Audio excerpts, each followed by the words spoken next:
Bonjour et bienvenue dans cette section du tutoriel MATLAB. Ici nous allons parler des variables. Et ça, c'est la première vidéo sur les variables vu qu'on a beaucoup à dire là-dessus. Les variables sont un concept fondamental en MATLAB, comme dans de nombreux langages de programmation. Elles sont utilisées pour stocker et manipuler des données. On peut créer des variables pour contenir différents types de données, y compris des nombres, du texte et plus. Si on tape dans la ligne de commande par exemple, je vais dire 3 plus 6. MATLAB effectuera l'opération et affichera la réponse qui sera stockée dans la variable ans. Dans MATLAB, ans est une variable spéciale qui représente la réponse de la dernière opération ou expression qu'on a exécutée sans attribuer le résultat à une variable explicite. Par exemple, si j'effectue une autre opération mathématique ou une expression sans stocker le résultat dans une variable, MATLAB stockera automatiquement ces résultats dans la variable ans. Écrivons 15. On voit à droite dans le workspace que ans a la valeur de 15. Je peux aussi écrire des mots. On appelle ça string. Et on les écrit entre guillemets. Bon, ça c'est un string. Et là, ans a la nouvelle valeur. Et cette fois-ci, un string. Calculons 7 fois 2, par exemple. Ans est égal à 14. Je peux utiliser la valeur de ans pour calculer autre chose. Il suffit d'écrire ans plus, disons plus 2. La prochaine valeur de ans, c'est bien sûr 16. Donc, on peut utiliser ans dans d'autres calculs ou opérations si nécessaire. Cependant, il est généralement préférable de stocker les résultats dans des variables nommées de manière significative pour rendre le code plus lisible et maintenable. Et en MATLAB, la création d'une variable et son affectation d'une valeur sont très simples. Pour créer une variable nommée x par exemple, et lui attribuer, je vais dire, une valeur de basique 10. Bon. Une valeur 10. Il suffit de taper dans le x égale à 10 et puis appuyer sur Entrée. Cette variable est ensuite stockée dans l'espace de travail, le workspace de MATLAB. Et vous pouvez y accéder à tout moment en utilisant le nom de la variable. Par exemple, si je saisis x, la valeur de la variable va s'afficher directement. Ça, x égale à 10. On peut également afficher la valeur en tapant juste display x. Display x.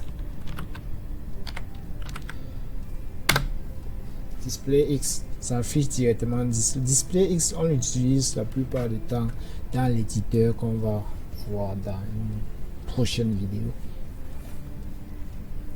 Et le x qu'on a enregistré, le x est sauvegardé dans le workspace. Ça veut dire qu'on peut donc utiliser ce x pour faire d'autres opérations. Créons une nouvelle variable qu'on va appeler y. Donc y égale à x fois 2.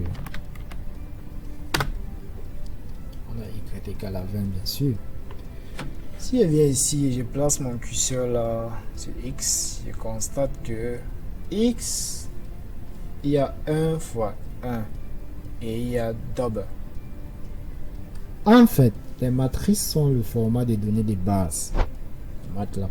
Même les scalaires et les vecteurs sont traités comme des cas spéciaux des matrices. Par exemple, un scalaire est considéré, comme dans notre cas, comme une matrice de type 1 fois 1.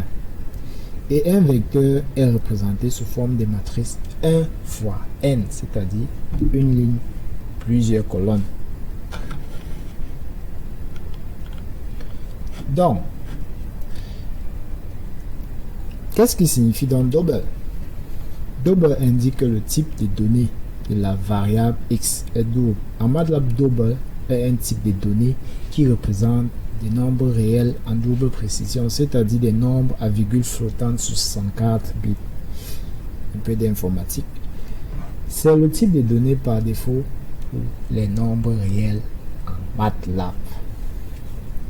Donc, généralement, on n'a pas besoin de déclarer explicitement explicitement des types de variables tels que entier, réel, bon, en anglais c'est plus integer, float, chart, string. MATLAB est un langage à typage dynamique, ce qui signifie que le type de variable est automatiquement détecté en fonction de la valeur qui lui est attribuée. On a initialisé x. Bon, x c'était égal à 10. MATLAB a automatiquement interprété la valeur comme un nombre entier et il a écrit x. Bon.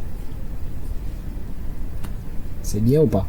Comme déjà énoncé dans la vidéo précédente, le lien est en haut à droite de cette vidéo. MATLAB est sensible à la casse, ce qui signifie que les lettres majuscules et minuscules sont distinctes. Petit x que nous avons écrit et grand X sont traités comme deux variables différentes.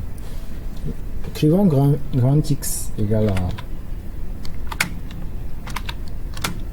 5,2, 5,6.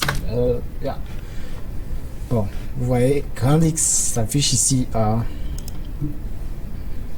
droite dans le workspace, 5,6. Bien sûr, on a un peu des zéros là derrière parce que voilà, comme je le dis dans mes phrases précédentes, MATLAB interprète directement et là il a compris que ça c'est un nombre réel. On peut aussi remarquer que le point est utilisé à la place de la virgule comme un séparateur décimal. Bon, c'était tout pour cette vidéo. La prochaine vidéo, on va parler des vecteurs. J'espère que vous serez là. Et voilà. Je vous en prie, si vous pouvez partager, s'il vous plaît, faites-le. J'ai besoin de soutien.